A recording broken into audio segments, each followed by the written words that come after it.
E aí, queridos, a paz do Senhor, tudo bom com vocês? Eu tenho uma mensagem aqui do coração de Deus para a sua vida, uma mensagem de consolo, uma mensagem de amor, tá? E eu quero que você preste muita atenção naquilo que Deus quer falar com você nesta hora. Amém, queridos? Está lá em Eclesiastes, no capítulo 5, a partir do verso 10. Eu não vou ler todo o texto porque eu vou ler paulatinamente, vai ser uma mensagem extensiva, tá? Então, no verso 10 ela diz assim: o que amar o dinheiro nunca se fartará de dinheiro, e quem amar a abundância nunca se fartará da renda. Também isto é vaidade. Existe uma coisa no nosso mundo espiritual que se chama, isso é um pecado, tá? Se você não sabe, que é a avareza. A avareza é amor ao dinheiro, que também é comparado à idolatria. E aqui em Eclesiastes, no capítulo 5, no verso 10, o escritor diz o seguinte, que aquele que ama o dinheiro, ele nunca está satisfeito com o que ele tem. Ele sempre vai querer ter mais. Isso é uma lei natural? Claro que não. Isso não é uma lei natural. Mas existem pessoas que têm tendência, uma vez que elas têm dinheiro, a querer sempre mais. Pode haver um rompimento disso daí, uma pessoa que tem dinheiro, ela conseguir romper com a ganância, romper com a avareza, claro, isso se consegue em Cristo, uma vez que ela se desprende das coisas materiais dessa vida. Mas uma vez que ela não consegue se desprender das coisas materiais dessa vida, a probabilidade dela ser uma pessoa gananciosa, uma pessoa que quanto mais ela tem, mais ela quer. Quanto mais ela tem, mais ela quer sugar. Se ela recebe 2.000, agora quer receber 3, mas ela não está satisfeita com isso, vai querer receber 4, 5, 6. Por quê? Porque é uma pessoa que é quase que um sanguessuga. É me dá, me dá. Correto? E dentro dessa teologia, uma teologia que para mim é uma teologia falida, uma teologia diabólica, de que o homem ele tem muitos bens materiais, é sinal de que é uma pessoa que ela está totalmente de acordo com a vontade de Deus, é uma pessoa super abençoada, é uma pessoa que Deus olha para ele e fala, nossa, você é fiel. Por você ser fiel, eu vou te encher de bênçãos materiais. Você vai ter campos, você vai ter bens, você vai ter gado, você vai ter dinheiro, você vai ter carro, vai ter viagens, uau, porque você é especial. Isso não está de acordo com a palavra. Provérbios capítulo 2, versículo 2 diz, o rico e o pobre se encontraram, e a ambos fez o Senhor. É Deus quem faz o rico, é Deus quem faz o pobre. É por isso que a Bíblia fala aqui mesmo, em Eclesiastes, no capítulo 5, agora no versículo 19, ele diz assim, e quanto ao homem, a quem Deus deu riquezas e fazenda, e lhe deu poder para delas comer e tomar sua porção e gozar do seu trabalho, isso é dom de Deus. A pessoa que tem condições financeiras, a pessoa que é rica, rica mesmo, isso não tem nada a ver se ela é fiel a Deus ou não. Isso tem a ver com o dom que Deus deu a ela. Porque você vê pessoas que recebem uma boa bolada, mas por ela não ter esse dom de administrar, porque isso também é o dom, o versículo 18 fala sobre isso, tá? É o dom do trabalho, por ela não ter esse dom, o que acontece? Ela consegue acabar com todo o dinheiro e ela vai de uma hora para outra. Mas uma pessoa que tem esse dom de administrar, ela consegue, aonde tocar, parece que está fazendo virar dinheiro.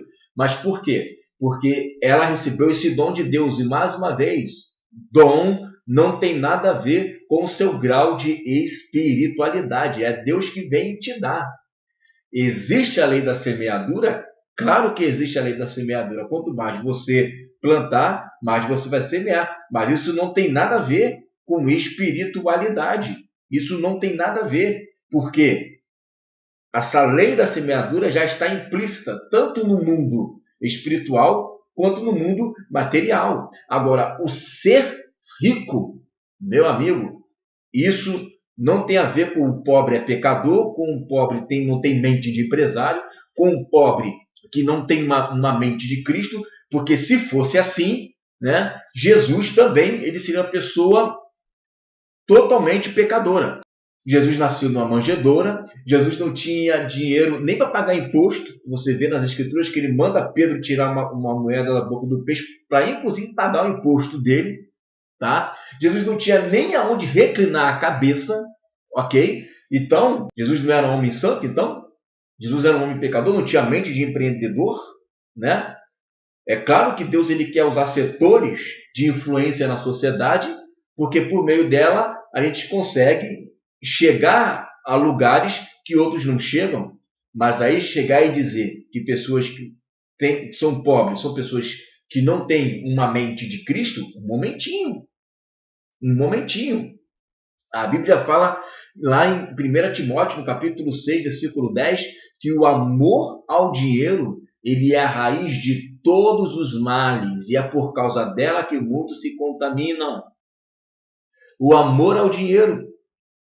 O ter dinheiro não é pecado, mas quando você começa a amar o dinheiro, aí entra o pecado. É por isso que Jesus falou lá em Mateus, no capítulo 6, versículo 21, que aonde estiver as suas riquezas, o seu tesouro, aí estará o vosso coração. A gente vive numa sociedade capitalista, numa sociedade onde a lei de agora é você consumir, é você ter, é você ter, é você ter. E isso é pecado. Não sei se você sabe. Porque isso gera um vício. Quando eu vou numa loja, eu tenho que comprar alguma coisa. Você tem uma vírgula. Você compra porque você está viciada, cega pelo consumo material. Eu tenho que ter um celular do ano. Eu tenho que ter um carro do ano. Isso vai totalmente contra ao que o apóstolo Paulo fala, que ele diz que se você tiver com o que comer, com o que vestir, contente-se com isso. Só que o evangelho da avareza, o evangelho da teologia, da prosperidade, o evangelho da ganância, ela cega o homem. Ela não deixa enxergar que o evangelho é simples, é modesto. É por isso que a Bíblia fala, lá em Provérbios, no capítulo 19, no versículo 4, que os ricos, eles conseguem arranjar muitos amigos, mas os pobres não conseguem nem conservar aquilo que eles têm. Ou seja, quando a pessoa tem dinheiro, o que vem de gente procurar ela não está no gibi. E tem gente que acha isso super legal. Agora, os pobres, é por isso que Jesus ele sabiamente falou que os pobres sempre tendem convosco. Os pobres sempre tendem convosco. É por isso que Jesus também falou que é mais fácil um camelo passar no fundo de uma agulha do que um rico entrar no reino dos céus. Por que é difícil de um rico entrar no reino dos céus? Porque se a pessoa não tiver a humildade, não tiver a generosidade, não tiver apegado às coisas dessa terra, Deus dá até esse dom dela ser próspera, dela ser rica, dela ser bem-sucedida. Mas existe o contraponto. É mais difícil de um rico entrar no reino dos céus. Porque tu chegar e dar 5 mil para um pobre, você chegar e dar 10 mil para um pobre e depois ficar cantando de galo que você deu uma oferta porque você tem um bom coração, eu quero ver você fazer igual Jesus mandou, vai e pega todos os seus bens e distribui para os pobres. Vende tudo e dá para os pobres. Aí é que eu quero. Aí, quando vai mexer no bolso para valer, é que a gente vai saber aonde é que está o coração. Você chega lá em Atos, você vê o povo vendendo todos os seus bens para que toda a comunidade tivesse tudo em comum. Muito bom. Então, agora, o que nós mais vemos hoje é o seguinte, são pessoas que estão com seu coração totalmente ligados ao dinheiro. Totalmente ligado às coisas desse mundo. Provérbios 23, 4, 5 diz que para nós não nos matarmos de tanto trabalhar, para tentarmos ficarmos ricos. Tudo que eu estou falando aqui tem texto bíblico. Mas vamos voltar ao que eu falei lá do semear, plantar muito e semear muito, plantar pouco e semear pouco. Tudo isso está dentro de um limite. Qual é o limite? O limite é, você vai plantar, você vai colher dentro daquilo que Deus planejou e estabeleceu para você. Agora, isso não significa que você vai ficar rico, porque riqueza é dom. Senão daqui a pouco a gente vai virar uma igreja que é um comunismo ao avesso, onde não tem pobre, só tem gente rica.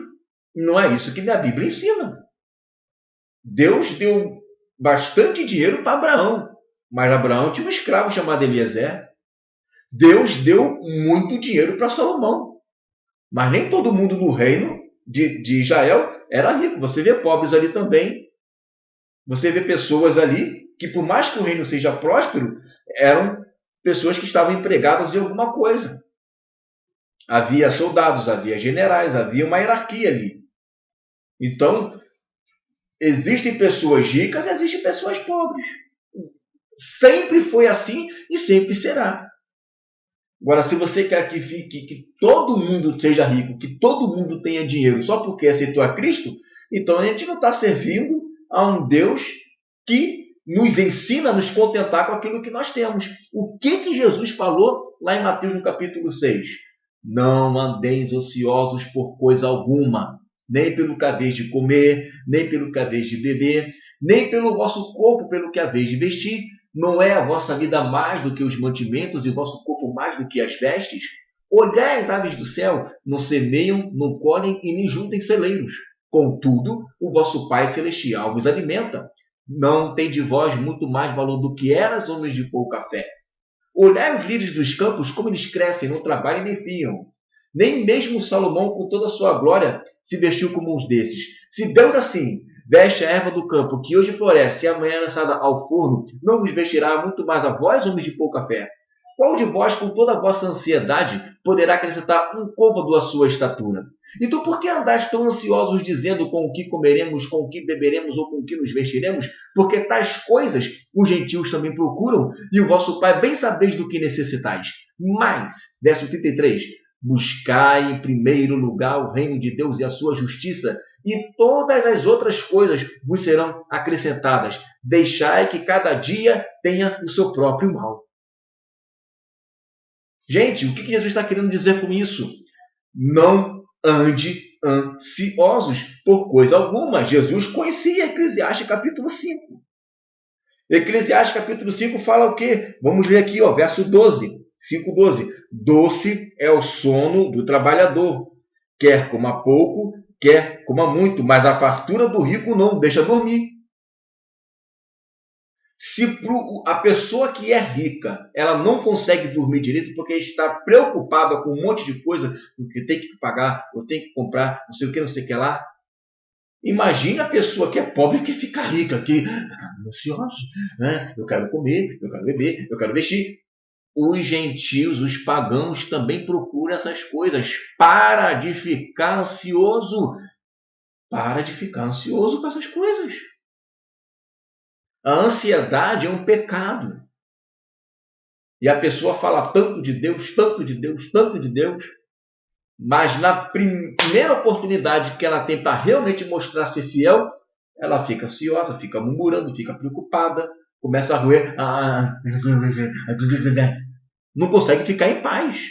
Por quê? Porque ela, no fundo, não confia no Deus que ela serve. Porque se ela confiasse, ela não ia ficar com todo esse temor.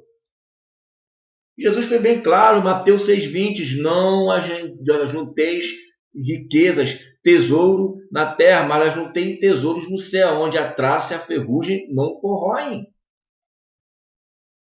As pessoas não falam mais sobre a eternidade. As pessoas não falam mais sobre o reino de Deus, sobre o mundo vindouro. É casamento, é roupa, casa própria, é carro, é emprego. Paulo falou em 1 Coríntios capítulo 15, se esperarmos em Cristo apenas nesta vida, somos os mais miseráveis de todos os homens. Parece que a igreja se tornou uma agência de emprego, uma agência de casamento. Se tira emprego, se tira dinheiro, se tira esposa, mulher, se tira tudo isso, o camarada não tem mais razão de estar na igreja. Qual é a razão que ele tem de estar na igreja? Que aí ele está procurando Deus para isso. É um Deus que está ali para resolver pepino da vida dele. Aí você vê o salmista Davi, no Salmo 119, versículo 14. Ele diz assim: eu fico muito mais feliz, muito mais alegre ao seguir os teus mandamentos do que ser muito rico. A alegria de Davi estava quando ele obedecia a palavra, quando ele entendia uma revelação. Essa era a alegria de Davi e essa era a alegria de Jesus. Você vê quando Jesus paga lá o imposto para Pedro, ele está conversando naturalmente com Pedro. Você vai lá, paga imposto para ele, quando escandalizar, vai lá, Pedro, paga lá. Paga o meu também, que eu estou sem dinheiro. Mas quando os seus discípulos eles têm uma revelação dos mistérios do reino, ele dá um brado de vitória, de alegria. Oh, graças te dou, meu Pai, porque ocultastes essa palavra aos grandes, aos sábios e revelaste aos pequeninos. É um coração de Davi, porque Davi ele sentia alegria quando lia a palavra e entendia uma revelação da palavra. E ele fala que quando ele entendia a palavra, ele sentia mais alegria do que isso, do que ter bens. A gente fala do reino para mais pessoas, vem falar dos mistérios do reino milenar, mistérios do Apocalipse, a pessoa fica com cara de ué. Hã? Quê? Ué? Hã? Isso não é importante. Hã? Agora você fala, ó irmão, aumentou seu salário. A pessoa fica toda feliz, alegre. Não, mas é para ficar feliz mesmo. Mas quando você fala do reino, a pessoa, cara de paisagem, os valores estão invertidos, meu irmão. Os valores estão invertidos. As pessoas não estão mais conseguindo discernir o que é o reino de Deus. Estão pobres de palavra. Só pensam em dinheiro, servir o próprio ventre. E isso acaba